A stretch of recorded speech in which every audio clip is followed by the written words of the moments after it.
Hello प्यारे बच्चों, आज का टॉपिक है लेंस का नियम। लेंस का नियम कक्षा 12 भौतिक विज्ञान के चैप्टर नंबर 6 के अंतर्गत आता है, जिसका नाम है विद्युत चुंबकीय प्रेरण। और लेंस का नियम हमें विद्युत चुंबकीय प्रेरण की घटना के अंतर्गत या उसकी घटना जब घटित होती है तो उस समय प्रेरित धारा और प्रेरित विद्युत वाहक बल की दिशा को प्रदर्शित करने का काम करता है।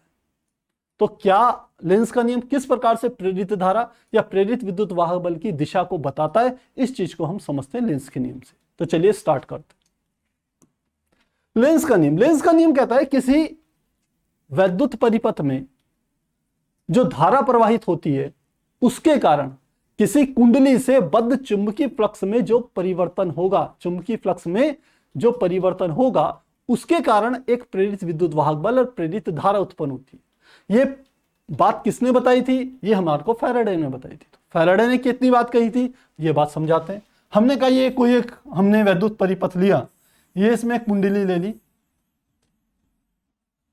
और यहां पर हमने क्या ले लिया, एक सेल ले लिया, ये कुंजी ले ली, ये इस तरीके से हमने कहा ये सेल है तो सेल का ये धन टर्मिनल होगा, ये ऋण टर्मिनल होगा। सेल का विद्युत वाहक बल कितना ले लिया, हमने कहा ई है। सेल में धारा इस प्रकार से प्रवाहित होगी। अब जब सेल को कुंजी को ऑन किया जाता है तो इस परिपथ में धारा का मान धीरे धीरे बढ़ेगा।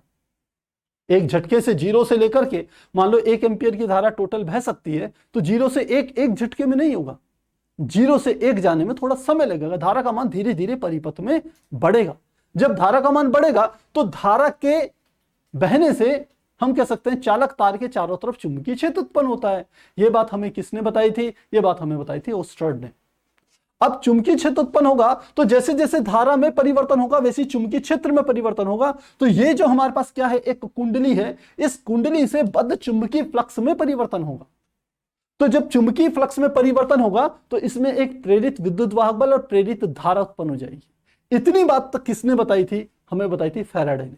अब फैराडे ने इतनी बात कह दी थी, इसके बाद लेंज ने अपना नियम प्रस्तुत किया।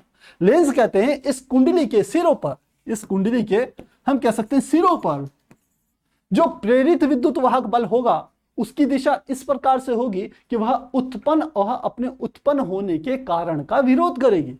तो उत्पन्न होने का कारण क्या है? यह सेल से बहने वाली धारा के मान में बढ़ोतरी है ना। सेल धीरे धीरे सारा धारा का मान क्या कर रहा है, बढ़ा रहा है ना। तो ये कुंडली ऐसा विद्युत वाहक बल उत्पन्न करेगी कि धारा का मान घटे। तो वो कैसा होगा? वो जो विद्युत वाहक बल उत्पन्न होगा वो इस प्रकार से होगा, ये इधर की ओर धन है तो ये क्या करेगा, धारा विपरीत दिशा में प्रवाहित करेगा, यानी कि इस तरीके से यहां पर एक विद्युत वाहक बल उत्पन्न करेगा। भाई विद्युत वाहक बल एक सेल के द्वारा ही तो उत्पन्न होता है, तो मैं उसको उसी रूप में दर्शा रहा हूं। यह प्रेरित विद्युत वाहक बल की दिशा ऐसी होगी, ये धन टर्मिनल बन जाएगा, ये ऋण। अब यहां धारा का मान ऊपर की ओर जा रहा था तो बढ़ रहा था, तो इसके अंदर प्रेरित विद्युत वाहक बल ऐसा उत्पन्न होगा जिसके कारण इसमें जो धारा उत्पन्न होगी, जिसे हम प्रेरित धारा कहेंगे, वो इस दिशा में चलेगी। तो मुख्य धारा की दिशा ये है। ये कौन सी दिशा है? हम कहते हैं मुख्य धारा। मुख्य धारा, और इससे जो धारा उत्पन्न होगी वो हम कह सकते हैं प्रेरित धारा। प्रेरित धारा ये दिशा में होगी, प्रेरित धारा। तो प्रेरित धारा इस प्रकार से उत्पन्न होगी ये कि मुख्य धारा के बढ़ने का विरोध करेगी, उसकी विपरीत दिशा में होगी। और इसी बात को किसने समझाया? लेंज ने समझाया।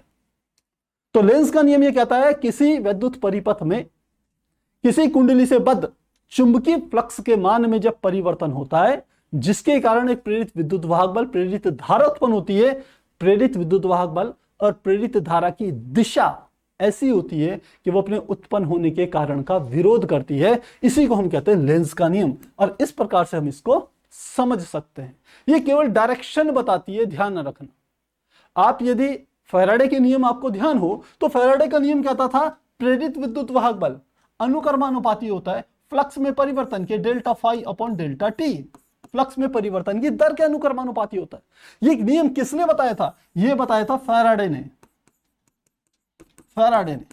लेकिन इसी नियम में लेंज ने अपना नियम जोड़ा, उसने दिशा भी बताई साथ में। यानी कि इसी नियम में जब लेंज का नियम जोड़ देते हैं तो यही हमारा बन जाता है ई अनुक्रमानुपाती होगा माइनस डेल्टा फाई बटे डेल्टा टी के।